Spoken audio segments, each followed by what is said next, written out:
Bonjour à tous, suite au stream de Gameforge à propos de l'acte 7, voici une petite review avec toutes les informations les plus importantes.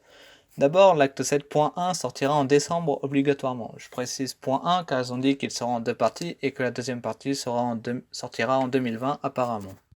Pour se rendre sur la map de l'acte 7, il faut partir du port Alveus, il y a un PNJ qui nous donne la quête principale à cet endroit, puis il faudra prendre le bateau de l'acte 5. Ici, il y aura un orc qui nous attendra pour nous envoyer à l'île Maurice, qui est l'acte 7. Le niveau pour y aller sera plus 10 au niveau héroïque minimum, et on pourra aller jusqu'à plus 60 pour cette première partie de l'acte 7.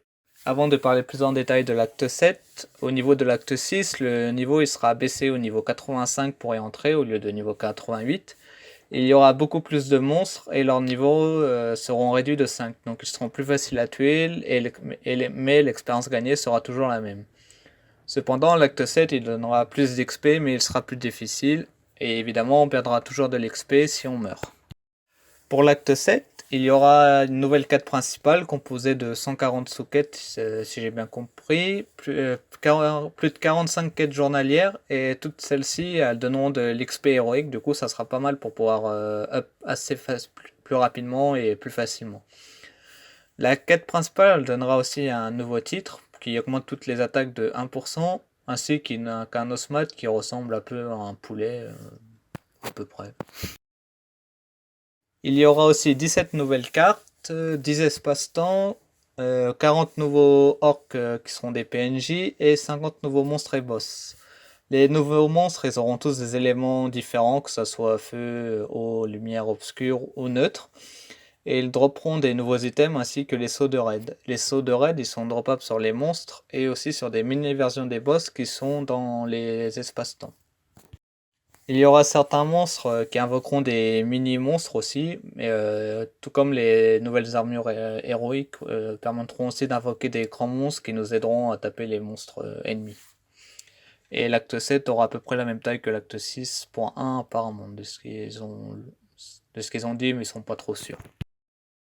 Ensuite, il y aura des nouveaux équipements, niveau 30 environ, 55 et les niveaux 58-60, ainsi que des nouvelles résistances, par exemple un gant qui donne 20% feu et lumière, et 120 de précision et 120 d'esquive. Mais il y en aura d'autres, mais ils n'ont pas donné les détails. Vous pouvez voir à l'écran les stuffs que j'ai pu prendre en screen. Malheureusement, ils n'ont pas montré les buffs des derniers équipements, sauf pour l'artiste martial. Il y aura 3 nouveaux raids, du plus facile au plus difficile, avec un boss niveau 100 pour le plus difficile. Les 2 raids les plus faciles permettront de drop le matos et les stuffs bas niveau, et ils seront faits par équipe de 8, alors que le raid le plus difficile lui permettra de drop les parchemins et le matos pour pouvoir avoir le plus gros équipement, qui nécessite aussi les stuffs les plus bas niveau, un peu comme les stuffs niveau 25, 28 pour l'acte 6. Et ce raid là, il sera fait par équipe de 20. Il y aura aussi 5 nouveaux skills passifs, comme les livres acte 6, par exemple, qui donneront des HP et MP, etc. Ensuite, les nouveautés les plus importantes. D'abord, il y a le système de runes qui nécessite de l'or et du matos acte 7, voire de l'acte 6, car j'ai vu un item de Fernon qui n'existe pas encore. Et ils ont parlé d'un matériel acte 6 nécessaire à un moment de la vidéo. Ce système de runes, il fonctionne sur les stuffs principaux, donc les armes. Je ne sais pas s'il y a les armures. À partir du niveau 80. Vous pouvez en avoir jusqu'à 15 sur le même stuff. Vous avez des options basiques comme le plus 1% de MP, mais aussi vous pouvez avoir tous les 3 niveaux un effet spécial, comme les deux affichés à l'écran. Vous pouvez avoir jusqu'à 2 effets spéciaux sur la même rune, le même stuff, si j'ai bien compris. Et si vous n'êtes pas trop satisfait des options de rune, vous pouvez remettre le stuff à 0, mais cela supprime toutes les autres runes, donc vous devez recommencer toutes les étapes d'amélioration. Et si vous obtenez 2 fois le même effet de rune, ces pourcentages augmentent par exemple. Quand vous faites des tentats pour les runes, vous pouvez soit réussir, soit avoir le niveau fixe comme sur les équipements, soit échouer, mais vous perdez juste le matos. Donc vous perdez pas l'équipement qui a été sur lequel vous avez essayé d'augmenter les runes.